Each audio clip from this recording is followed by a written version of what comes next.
안녕하세요. 누워서 열심히 사는 중인 작가 시원이라고 합니다. 작업실에 도착하면 제일 먼저 침낭 속에 들어가서 가만히 누워서 한두 시간 정도 공상을 하거나 멍하니 시간을 보내곤 하는데요.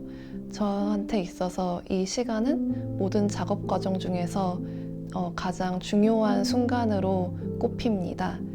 눈을 감고 온전하게 아무것도 하지 않고 시간을 보내다 보면 산발적으로 단어나 생각들이 떠오르거나 익숙하게 느껴졌던 신체가 갑자기 낯설게 의식되기도 하는데요.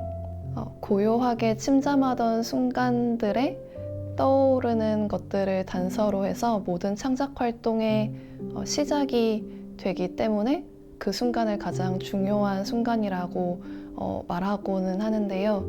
누군가는 그런 저를 보면서 또 누워있어? 라고 질문을 하곤 하거든요.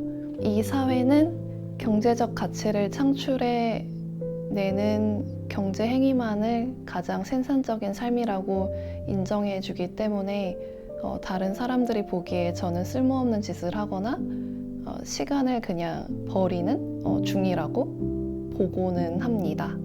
그러나 저는 창작 활동을 위해 아무것도 하지 않는 것이 여타 생산성을 띈 다른 어떤 행위들보다 가장 생산적인 일이라고 생각합니다.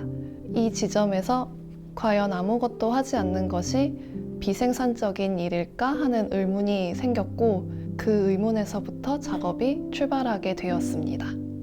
최근에는 아무것도 하지 않는 것이 과연 비생산적인 일인가 하는 의문에서 나아가 사회가 정한 생산, 비생산, 효율, 비효율이라는 이분법적인 믿음에 관해 작업을 하고 있습니다. 이곳 레지던시에 와서 작업을 하다가 어느 날 불을 끄고 자려고 누웠는데 이상하게 눈앞이 환한 거예요. 천장의 형광등이 불빛이 다 꺼지지 않고 무슨 이유에서인지 녹색 불빛이 깜빡깜빡거리고 있었습니다. 그게 마치 다시 일어나서 일하라고 소리치는 것 같았어요. 자려고 누울 때마다 겪고 있는 이 경험은 전구의 발명으로 더욱 공고해진 생산성이라는 절대적 믿음을 상기시켰습니다. 그래서 이 경험을 토대로 누우면 보이는 풍경이라는 연작 145점과 145점을 소스로 해서 동명의 영상 작업을 제작하게 되었습니다.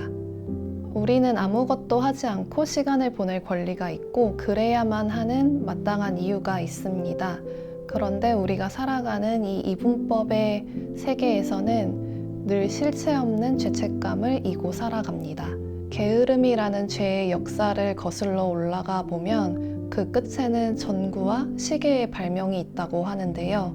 전구의 발명으로 우리는 밤에도 낮처럼 일할 수 있게 되었고 그 때문에 좀 더 많이, 좀 더 빠르게 일하는 것이 착한 일이 되었습니다. 반대로 휴식 시간은 게으름을 부리는 나쁜 일이 되고 말았습니다. 순수하게 비워진 시간 속에서 마주하게 된 자기 자신과의 대면은 예술가의 비워진 시간처럼 또 다른 차원의 생산의 시발점이 될 것이라고 믿고 있습니다.